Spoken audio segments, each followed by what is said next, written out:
Okay, so have you ever felt like completely bombarded with all the health advice out there? Oh, yeah, constantly. One day it's all about some crazy superfood smoothie, and the next it's cut out this and that, and you're like, what is even left to eat? Yeah, and so much of it just contradicts itself. Right, it's totally overwhelming. But what if we could cut through all that noise and figure out how our bodies are actually designed to keep us healthy? Well, that is exactly why I was so drawn to the book we're going to be diving into today. It just takes a completely fresh approach, and honestly, it's really empowering. It helps you feel like you can take control of your own health. Absolutely. So we're going deep into Eat to Beat Disease, the new science of how your body can heal itself, by Dr. William W. Lai. Great book. And this isn't just some fad diet book, you know. Dr. Lai is not messing around.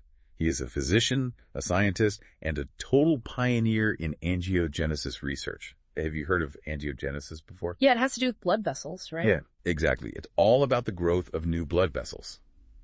And get this, his work has actually shaped how we understand and treat over 70 different diseases. Oh, that's incredible. I know, we're talking cancer, diabetes, heart disease, obesity, you name it.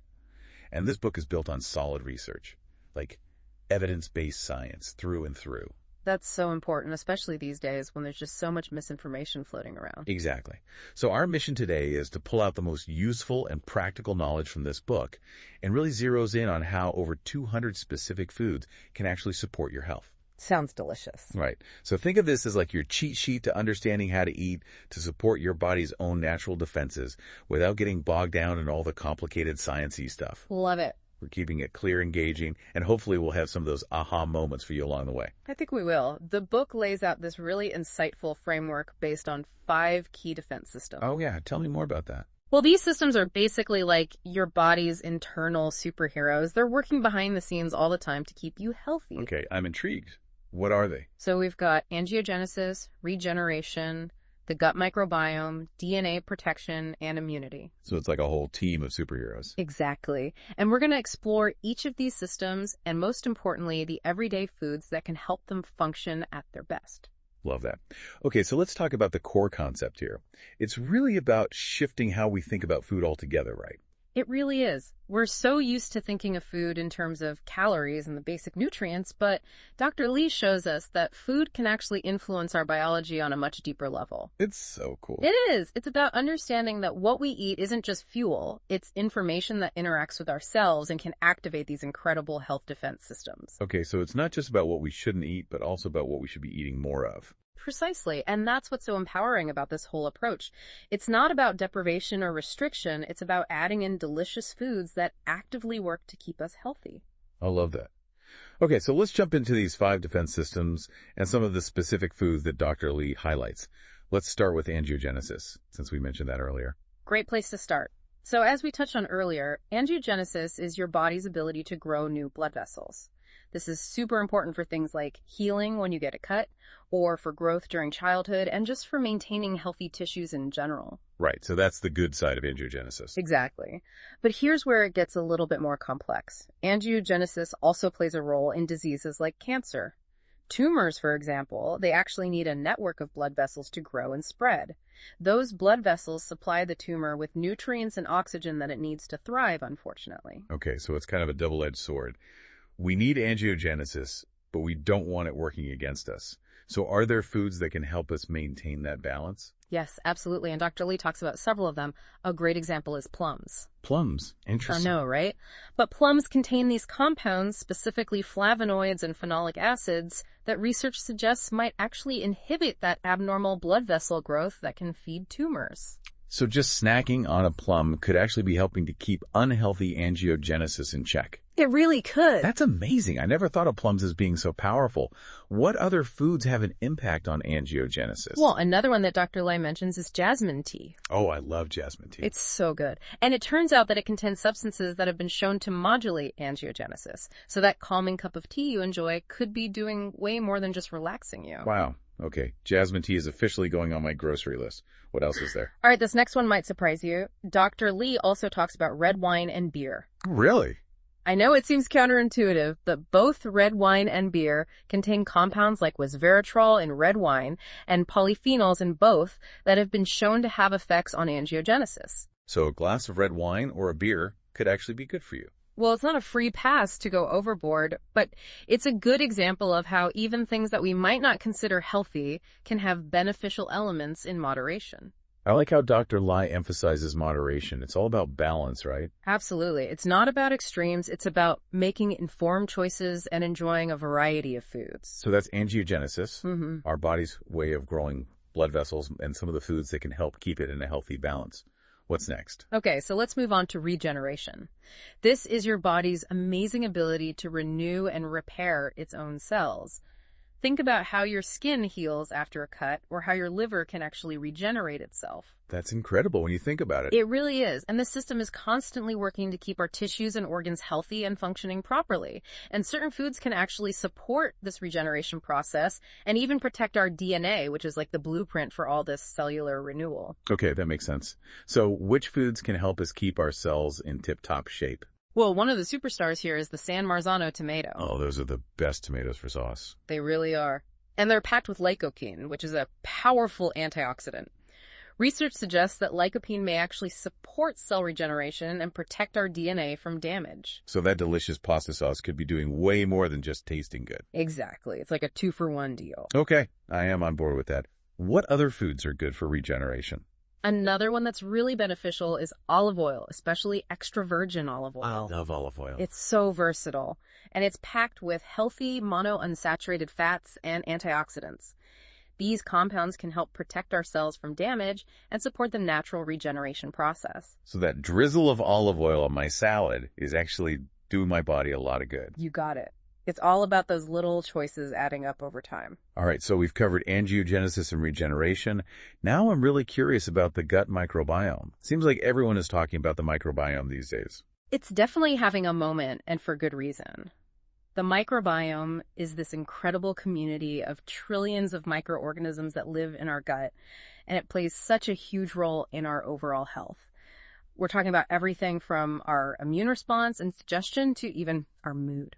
Wow, it's amazing how much influence those little microbes have. It really is. And what's fascinating is that what we eat has a direct impact on the composition and function of our microbiome. So we can actually nourish our gut bacteria by making smart food choices. Okay, so how do we keep those gut buddies happy and thriving? What foods do they love? Well, black beans are a great example. They're full of prebiotic fiber, which is basically food for our beneficial gut bacteria. When these bacteria feast on prebiotic fiber, they produce all sorts of good stuff like short-chain fatty acids that contribute to our overall health. It's like we're feeding our food. I know, it's kind of wild. So adding black beans to your diet is like sending a gourmet meal to your gut microbiome. Okay, black beans it is. What else can we eat to support our microbiome? Another good one is sourdough bread. You might be surprised to hear that, but the fermentation process involved in making sourdough bread can actually have really positive effects on the diversity and balance of our gut bacteria. So sourdough is better than just regular white bread? In terms of the microbiome, yes. Right. It's because of the unique way that it's made. It helps to create a healthier gut environment. Okay, that's good to know. I'm going to be looking for sourdough from now on. All right, moving on. Let's talk about DNA protection. I feel like this is something that everyone should be concerned about. It's definitely important. Our bodies do have some incredible mechanisms in place to protect and repair damage to our DNA. But over time, things like exposure to toxins, stress, even just the normal aging process can lead to DNA damage, and that can increase our risk for various diseases. That's a little scary. It is, but the good news is that certain foods contain compounds that can actually help bolster those protective mechanisms. Okay, so what can we eat to give our DNA an extra layer of protection? Well, one of the things that Dr. Lee recommends is cinnamon. Really? Yep. It's super rich in antioxidants, and those antioxidants can help neutralize harmful free radicals that can damage our DNA. So I shouldn't just be saving cinnamon for holiday baking. Exactly. Sprinkle it on your oatmeal, add it to your coffee, smoothies, yogurt, you name it. It's a delicious way to support your health. Okay. I'm going to start incorporating cinnamon into my diet a lot more. All right, so last but definitely not least, let's talk about immunity. This is a big one. Our immune system is our defense force against all sorts of bad guys, like bacteria, viruses, even damaged cells within our own body. So it's like our internal army. Exactly. And a well-functioning immune system is absolutely crucial for staying healthy. And as we've seen with all the other systems we've talked about, our diet can really impact our immunity. So what are some foods that can help keep our immune system strong and ready to fight? A really good example is Pacific oysters. Okay, I love oysters. They are so good, and they are packed with zinc, which is a mineral that's absolutely essential for a healthy immune system. Zinc helps our immune cells develop and function properly. So next time I'm craving seafood, I'm going for the oysters. Good choice. Now, this next one might surprise you. Dr. Lee also talks about the potential benefits of certain cheeses for immune health. Cheese, really? Yep. Specifically, Jarlsberg, Camembert, and Cheddar. Wow, those are some of my favorites. I know, right?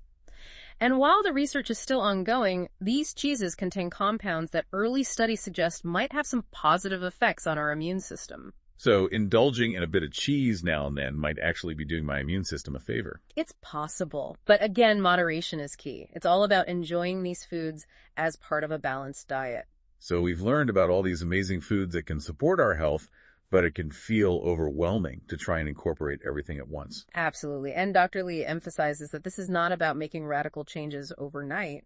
It's about gradually incorporating these foods into your existing diet and finding what works best for you. So it's not about perfection, it's about progress. Exactly. It's about making small, sustainable changes that you can stick with over time. Even just adding a few servings of black beans to your meals each week or swapping white bread for sourdough can make a big difference in the long run. I think that's really reassuring to hear. It makes this whole approach feel much more manageable. And if we take a step back and look at the bigger picture, what Eat to Beat Disease really offers is a shift towards a more proactive approach to health. It's about understanding that we have more control than we think, and that our food choices can play a huge role in preventing disease and feeling our best. That's so empowering. It's not about relying on expensive supplements or complicated medical procedures. It's about the choices we make every day. Exactly. It's about harnessing the power of food to support our body's natural ability to heal and protect itself. So to wrap up our deep dive into Eat to Beat Disease, the key takeaway is that this book provides a science-backed and incredibly empowering approach to health. It's about understanding that food is so much more than just calories. It's a powerful tool that can activate our body's amazing natural defenses. And what's so exciting is that so many of these foods are things that we already enjoy. From plums to jasmine tea to sourdough bread and even cheese, nature provides us with an abundance of delicious allies in our journey towards better health. And that brings up an important question for you listening. Think about the foods that you love. Could some of them also be working behind the scenes to keep you healthy? What would happen if you made a conscious effort to incorporate more of these foods into your life? It's definitely something to consider. And remember, it's not about being perfect. It's about making those small steps towards a healthier and happier you. That's a great note to end on. I don't know about you, but I'm feeling inspired to go grocery shopping and stock up on some of these power foods. Me too. And most importantly, let's enjoy the journey of discovering how these foods can transform our health and well-being. Cheers to that.